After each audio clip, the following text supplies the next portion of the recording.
As Mil e Uma Faces de Buffalo Bill. Sem dúvida um dos nomes mais conhecidos do Velho Oeste, Buffalo Bill alcançou uma fama internacional, com adeptos até no Japão, e passou das pradarias do Oeste selvagem para o palco, espetáculos de variedades, folhetins, romances, filmes e até mesmo quadrinhos. O mito persiste até hoje, e não há quem não tenha ouvido falar pelo menos umas 100 vezes desse herói da realidade que acabou transposto para a ficção. Mas, antes de analisar as diferentes interpretações que ele teve nos diversos veículos de comunicação de massa, vamos estudar um pouco a sua história real.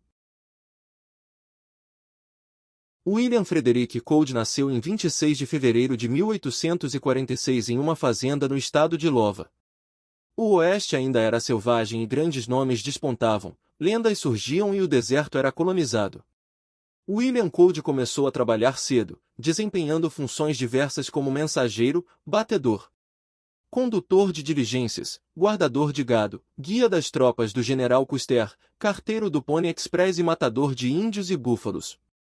Seu apelido de Buffalo Bill surgiu em decorrência de ter sido ele o campeão mundial de exterminadores de búfalos. Na época em que trabalhava com Custer, chegou a abater mais de 4.000 bisontes em apenas 18 meses. Ou seja, uma média de 8 por dia. Sua fama, que já era grande nas regiões que frequentava, aumentou ainda mais quando se tornou personagem de uma série de folhetins relatando suas façanhas, algumas delas obviamente fictícias. A partir de então sua fama de regional passou a nacional. Em 1872, Buffalo Bill passou para o palco.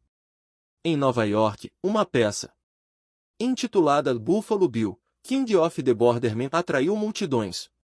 Apesar de o papel do herói ser vivido por um ator.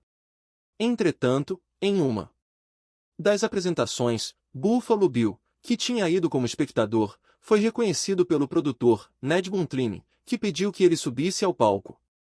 Bill foi tão ovacionado que nunca mais saiu do palco, assinou um contrato e passou a representar o seu próprio papel. Uma nova peça se seguiu, Scout of the Plains, também sob a chancela de Buntlin. Finalmente, em 1883, estreava o famoso Wild West Show em Omaha, que era uma espécie de circo itinerante onde Buffalo Bill dava demonstrações de pontaria e outras habilidades.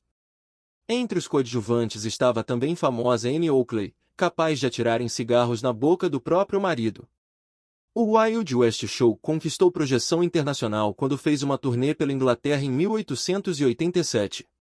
Buffalo Bill chegou a se apresentar até para a rainha. Em seguida, percorreu toda a Europa e foi ficando cada vez mais popular. Mas, apesar da fama, o final de Buffalo Bill foi meio triste. Mesmo tendo ganho fortunas, não soube administrar o dinheiro e deu de beber.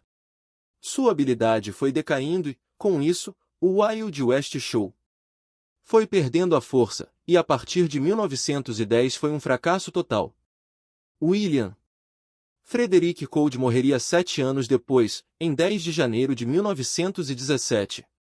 Completamente decadente, em Denver, Colorado. A população local erigiu um monumento em sua homenagem, que existe até hoje e é atração turística. No cinema, Buffalo Bill foi o personagem central de nada menos de 35 filmes, entre silenciosos e falados. Buffalo Bill vivendo o papel título, juntamente com Annie Oakley. Os dois se tornaram, portanto, os únicos mitos do Velho Oeste a aparecer em suas próprias fitas. Outros filmes se seguiram, e o papel de Buffalo Bill passou a ser interpretado por vários atores.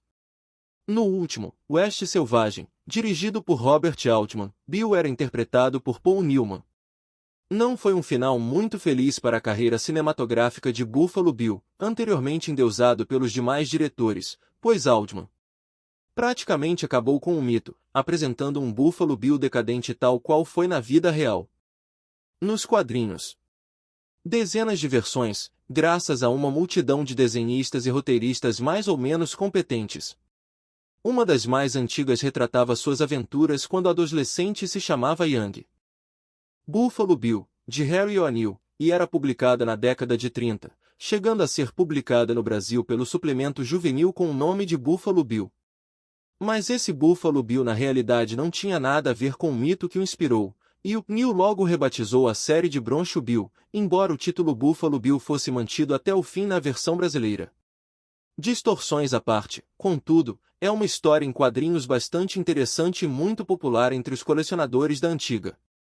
Outras versões dignas de nota foram a francesa, de René Griffe, uma outra norte-americana, de Fred Meali, da qual falaremos mais adiante, uma italiana, de Carlo Cosio e Luigi Grassi, e ainda diversas versões mais ou menos importantes, produzidas na Alemanha, Bélgica, Inglaterra e novamente Itália e Estados Unidos.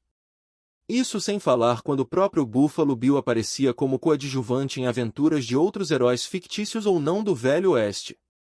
Mas a versão que nos interessa é a de Fred Meagher, de procedência norte-americana, publicada em tiras diárias durante a década de 50, através da distribuição da United Feature Syndicate. Nela, como na maioria das outras, Buffalo Bill não correspondia ao mito real, nem ao menos fisicamente, já que Fred Meagher lhe deu um chapéu à la Davy Crockett. A história, contudo, tinha o seu charme, não só pelo estilo peculiar de Meagher, como pelo tom romanesco das histórias. A primeira aventura jamais foi publicada no Brasil, sendo encontrada em nossa língua apenas em versões portuguesas, mas da segunda em diante a série foi publicada pela Rio Gráfica, nas páginas do Novo Globo Juvenil, Novo Gibi e finalmente na revista Buffalo Bill, onde ocupou os 17 primeiros números. Entretanto, como o material acabou, a Rio Gráfica passou a utilizar a partir do número 18 um Buffalo Bill completamente diferente, de procedência inglesa, mais parecido com o verdadeiro herói, mas com histórias e desenhos completamente diferentes da versão anterior.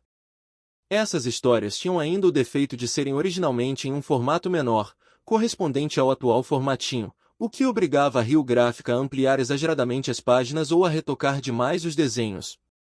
Não eram histórias ruins, mas também não se comparavam às primeiras 17. Não obstante isso, a revista teve muita durabilidade, chegando perto dos 100 números, e acabando mais ou menos na mesma época em que a Rio Gráfica encerrou a maioria de suas revistas. Além da Rio Gráfica, outras editoras, entre elas a Ebal, publicaram também histórias de Buffalo Bill, inseridas em diversas revistas.